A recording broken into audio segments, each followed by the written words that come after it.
दोस्तों, बैलगाड़ी हाँकने वाला एक व्यक्ति अपने जीवन में कहां तक पहुंच सकता है? वो अच्छा किसान हो सकता है, शायद व्यापारी भी बन जाए।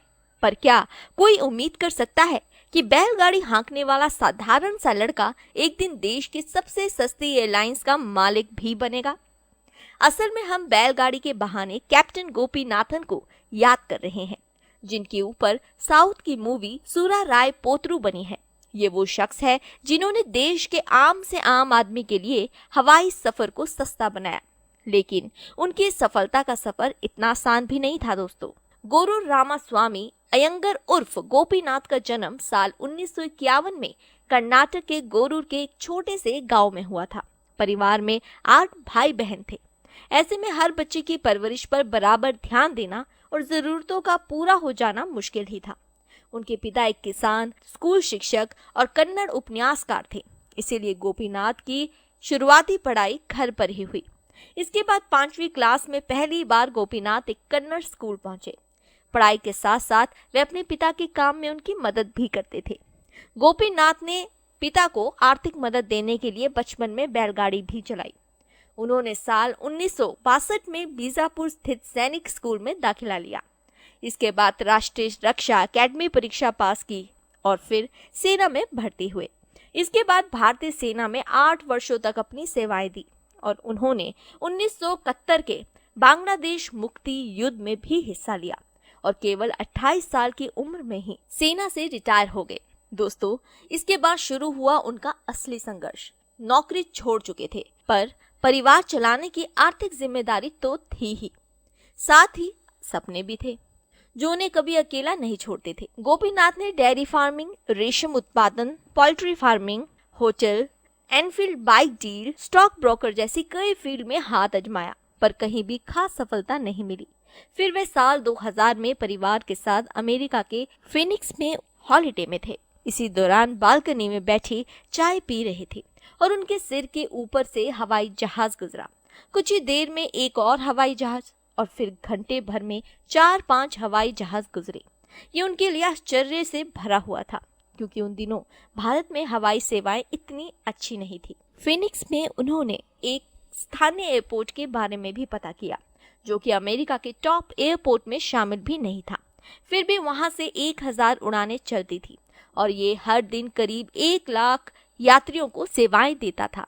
अगर भारत के लिहाज से देखा जाए तो उस वक्त भारत के 40 एयरपोर्ट मिलकर भी इतनी उड़ानें नहीं दे पाते थे। उस दौरान में अमेरिका में एक लिहाज से देखा जाए तो उस दौर में अमेरिका में एक दिन में 40,000 कमर्शियल उड़ानें चलती, जबकि भारत में केवल 420। गोपीनाथ को आइडिया आया कि अगर बसों और ट्रेनों में चलने वाले 3 करोड़ लोगों में से सिर्फ 5% लोग हवाई जहाज से सफर करने लगे तो बिजनेस को साल में 53 करोड़ कस्टमर मिलेंगे। गोपीनाथ ने उस हिसाब को ऐसे समझा कि अगर 53 करोड़ लोग हैं, यानी कि 20 करोड़ मिडिल क्लास लोग हर साल कम से कम 2 बार हवाई सफर करेंगे।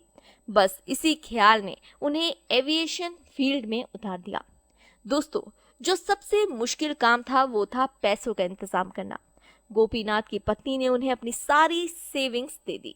दोस्तों ने एफडी से पैसा निकाल कर दे दिया और परिवार के पास जो था वो सब उन्हें दे दिया। कैप्टन गोपीनाथ 1996 में डेक्कन एविएशन नाम से एक चार्टर्ड हेलीकॉप्टर सेवा शुरू कर चुके थे, पर हवाई सफर का सपना अब पूरा होना था। अगस्त 2003 में कैप्टन गोपीनाथ ने 48 सीटों और 2 इंजन वाले विंग टर्बोप्रॉप हवाई जहाजों के साथ एयर डेक्कन की स्थापना की।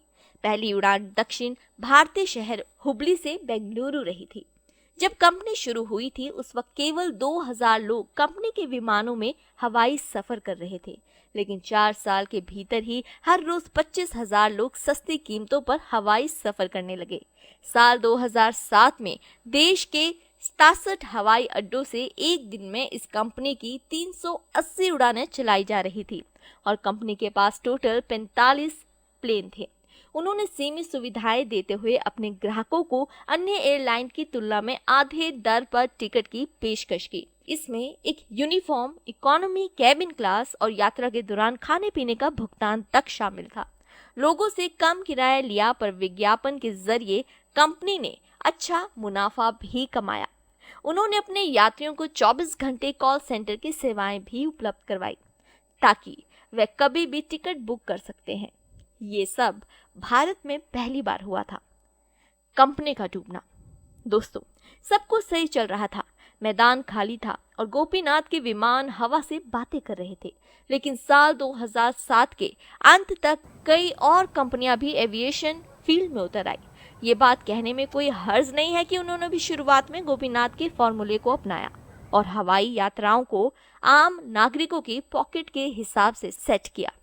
एयर डेक्कन को दूसरी एरोप्लेन कंपनियों से टक्कर मिलना शुरू हो गई। कंपनी का घाटा बढ़ता गया और कंपनी के लिए बढ़ती कीमतों के साथ तालमेल बिठाना भी मुश्किल होता गया।